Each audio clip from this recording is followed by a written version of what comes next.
Every month, a whole bunch of brand new games come out. And every month, we talk about the games that seem to actually be worth your time. Or at least the ones most people will be talking about, which of course can be a lot to keep track of.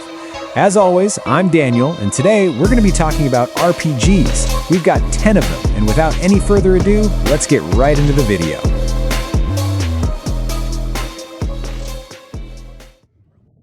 So, starting us off at number 10, we've got Ys 10, Proud Nordics. Now, a few days ago, I actually made a video about 12 games coming this February to keep on your radar, but this is kind of a different video focusing only on RPGs. So, that being said, this is the big definitive version finally hitting West, and honestly, it looks kind of incredible. You're playing as Adol, of course, and this Viking princess named Karja, and they're like magically tethered together by a mana chain. So you've got solo mode where you're just an absolute blur of speed, dashing around, building up SP, but then you can make them link up for duo mode, and obviously that is where the gameplay gets real.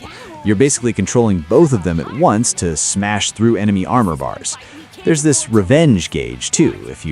There is a revenge gauge that time your blocks right in duo mode to catch an enemy attack. Your next skill just like nukes everything on the screen, which can be like super satisfying when you get into that rhythm of dodge, link, block, and counter, something like that. I am really looking forward to this one because Ys 10 is actually one of my favorite JRPGs. Action JRPGs, specifically action. It's definitely one of my favorite of all time. You've even got the ship, the Sandros. You're actually sailing around this massive area called the Obelia Gulf. The naval combat is kind of its own thing. You're firing cannons and using mana barriers, with the abordage being my favorite part. You basically ram an enemy ship and then just jump straight onto the deck for a massive brawl. Since this is the Proud edition, it adds that whole new Osseround Island storyline and the Muspelheim dungeon, which is basically a nightmare for your thumbs if you actually like time trials. If you missed this one before, this is definitely where you start when it hits the Switch 2 and PS5 this February.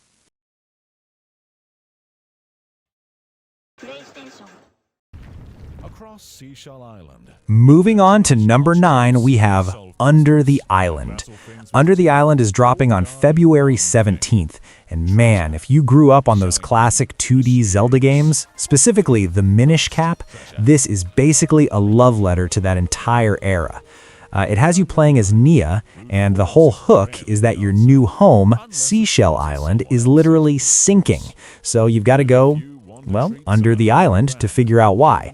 But the gameplay is what really sold me, because it's that crisp top-down action where you start out like whacking things with a hockey stick. Yeah, a hockey stick.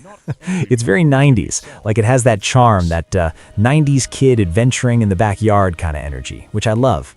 The world looks surprisingly deep, too. There are 6 different biomes, and they actually change depending on the time of day and the weather. I saw some gameplay of these sentient greenhouses and a frozen peak where people apparently mine cereal? Isn't that kind of weird? Of course, games like this are usually weird. It's weird, but in a really charming way. And the enemies look bizarre. You're fighting vomiting eggplants and wolves that dig through the ground like moles. What's cool is how non-linear it's going to feel. You find these artifacts, like a shovel, or a trumpet, or even a bird, and those aren't just for combat, because they're how you actually unlock new paths in the world. You can even tackle the main dungeons in whatever order you want, which is always a win in my book. It just feels like one of those games where you're constantly poking at the environment and actually getting rewarded for it. Definitely keep this on your radar when it hits PC and consoles this month, if you want something that feels nostalgic but fresh.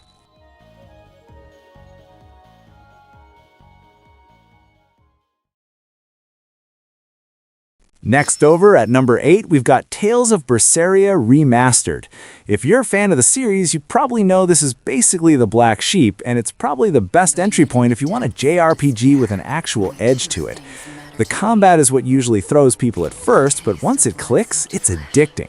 It's called the Liberation Linear Motion Battle System, which is a mouthful, but basically you've got these souls. You start with 3, and they dictate how long your combos can be. But here's the fun part, which is the fact that you can literally steal souls from enemies by stunning them or hitting their weaknesses.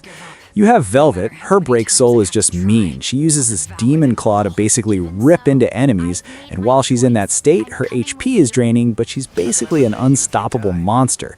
It's high risk, but when you're chaining these massive mystic arts together, the remaster itself is actually doing some heavy lifting too, even if it's not really one of those Tales games that desperately needs one, in which I've said a dozen times. Well, anyway, they've added a bunch of quality of life stuff, like being able to toggle enemy encounters off if you just want to get to the next story beat. Plus, they've boosted the movement speed by about 20% and added an autosave, which I think the original definitely needed. It's also got all the original DLC costumes, so you can have your entire party looking like pirates or school students while they go on this massive quest for vengeance. This one's coming on February 27th for the PS5, Series, and Switch.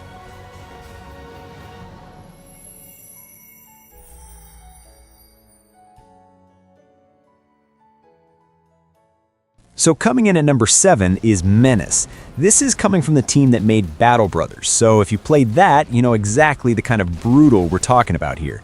It's a sci-fi tactical RPG, as you can see, that basically takes the XCOM formula and turns the grit up to 11.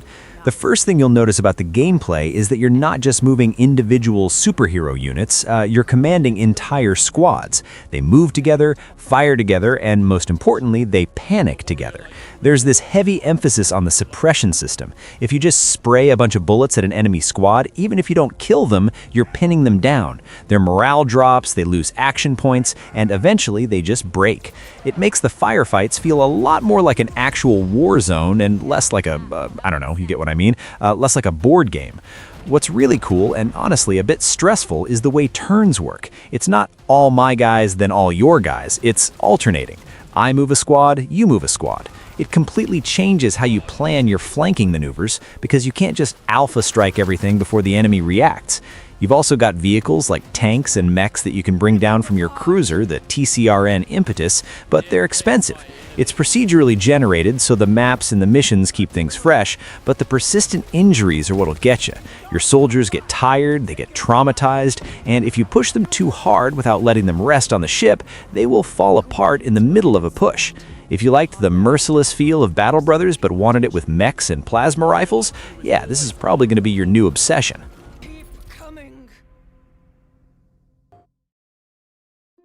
Down at number 6, we have Dragon Quest VII Reimagined. I know Dragon Quest VII Reimagined is a bit of a touchy subject for the hardcore purists because Square Enix actually cut some content to fix the pacing. You see, after spending about 100 hours on the original back in the day, I think I'm okay with a leaner version. The biggest change in the gameplay, and the one I'm most hyped for, is this moonlighting stuff. You see, in the old versions, you picked a vocation and just ground it out. Now, you can actually equip 2 jobs at once. So you can be a warrior but moonlight as a mage, and you're basically building your own custom class on the fly. It makes the synergy between skills so much more interesting. And then there's the let loose vocational perks. When your character gets worked up in battle, you trigger these massive abilities that can honestly just save your skin in a boss fight. Also, thank God, they finally added a preemptive strike on the overworld. If you're over-leveled for an area, you can just whack the monsters on the map and they're gone, meaning no transition, no loading screen, just, no more transition, which makes exploration feel so much less of a slog. The new art style is definitely a choice. It uses these handcrafted doll models that they actually made in real life and scanned into the game. It gives it this weirdly cozy toy box feel that somehow really works with the storybook vibe of the fragments. If you've always been intimidated by how massive this game was, this reimagined version is probably your best shot at actually finishing it when it arrives on Switch 2 and PS5 on February 5th. Here's to one last adventure.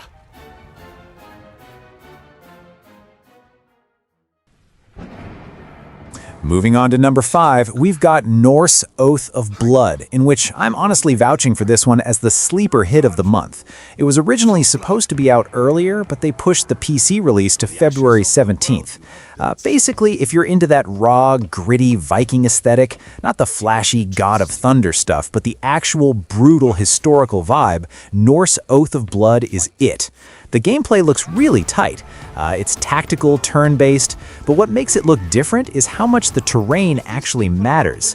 You gotta use elevation, set up shield walls, and use environmental hazards to actually survive. And if you get caught out in the open, your warband is basically done for. There's something called the Berserk class, where they just barrel through enemy lines, but it's high risk. You're sacrificing defense for pure damage, and in this game, blood really does demand blood. Then there's the settlement building. In this game, you really aren't just a nomad. You're rebuilding your father's legacy from a tiny camp into a stronghold.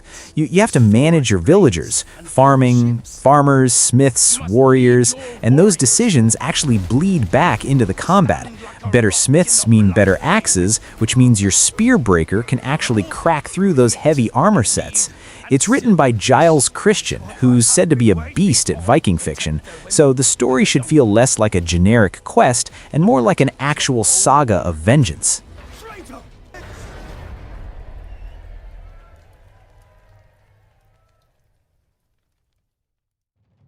Spirit Stones. And at number 4, we have Nioh 3.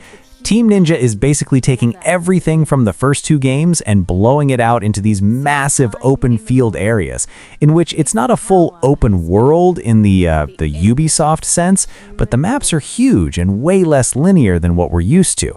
The biggest gameplay shift is the 2 distinct play styles. You've got the samurai style, stances, key pulses, heavy hits, but then they added this ninja style that's just fast. It's all about evasion, aerial attacks, and using tools instead of stances. And you can actually switch between them in the middle of a combo. It looks incredibly fluid. They also replaced the old burst counter with something called burst break. Instead of timing a specific move, you hit the style switch button to counter those red aura attacks. It feels a lot more reactive. Plus, for the first time, we have actual jumping and crouching, making you being able to jump attack a yokai or sneak through tall grass for a stealth kill, and it completely changes the flow of the mission. And if you're worried about the difficulty, don't be. It's still gonna kick your teeth in as expected.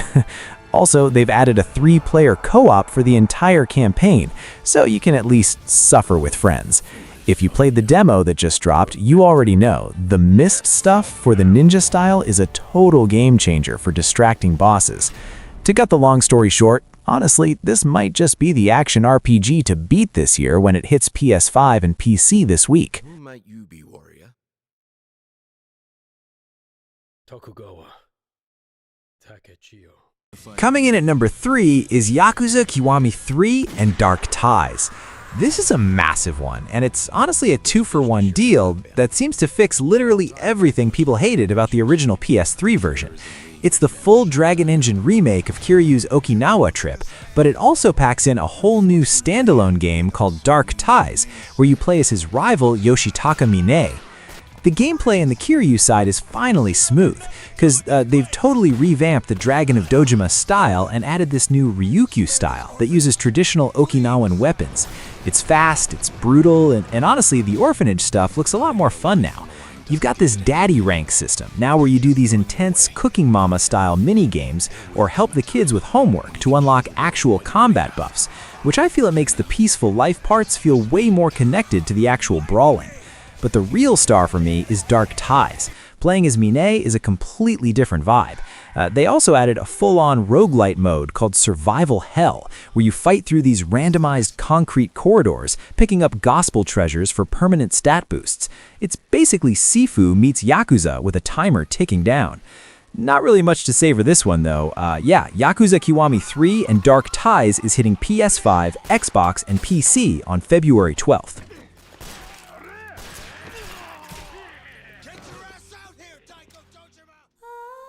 So down at number 2, we've got Jimmy and the Pulsating Mass. This one's kind of special because it's actually an older indie gem that finally hits consoles on February 5th. If you're a fan of Earthbound or Human Nikki, you basically need to clear your schedule for this. And of course, games like this always start out to look like a cute, colorful Super Nintendo RPG on the surface, but it gets dark fast. The gameplay is built around this really cool empathy system. You play as Jimmy, an 8-year-old boy inside his own dream, And as you beat these weird bosses, Jimmy doesn't just get XP, he actually gains the ability to transform them. You can turn into a low-level goon to shake down NPCs for info, or a revolting blob to squeeze through floor grates to find hidden areas. Each of these forms has its own leveling system, and you can take the passive skills you unlock in one form and equip them to another. The combat is classic turn-based. You're managing your family members, like your brother Buck, who's the heavy hitter, or your mom, who's basically the ultimate tank, and you have to really pay attention to status effects, meaning you're balancing things like miasma and lethargy. And if you don't stay on top of your vitamins and mental clarity, a basic mob will absolutely wreck you. The console version is actually the enhanced edition too. They've added some brand new nightmare levels and an extreme difficulty mode if you really want to suffer. It's funny, it's heartbreaking, and it's easily one of the most creative RPGs I've ever played.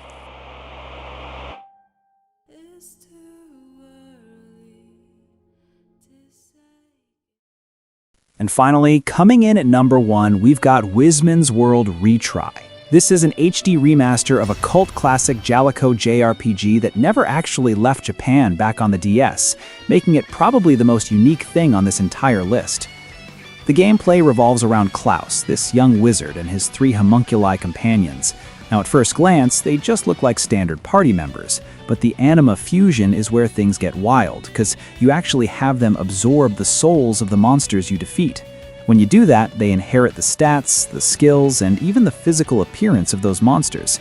It's basically a monster-girl fusion system where you're constantly tailoring your party's elements and abilities to survive the dungeons. The actual combat is turn-based, but it's all about the timeline at the top of the screen. You're looking at attack orders, reading enemy HP, and trying to chain elemental weaknesses, like water beats fire, fire beats wind. It's classic stuff, but the way you have to strategize around your custom-fused party makes it feel really fresh. Yeah, the remaster adds quality of life stuff we actually need, like save anywhere and a monster encyclopedia. The story is also surprisingly heavy.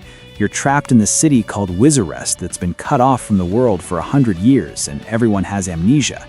You're exploring these labyrinthine dungeons to figure out why, and your choices actually branch the story and change your relationship with your homunculi.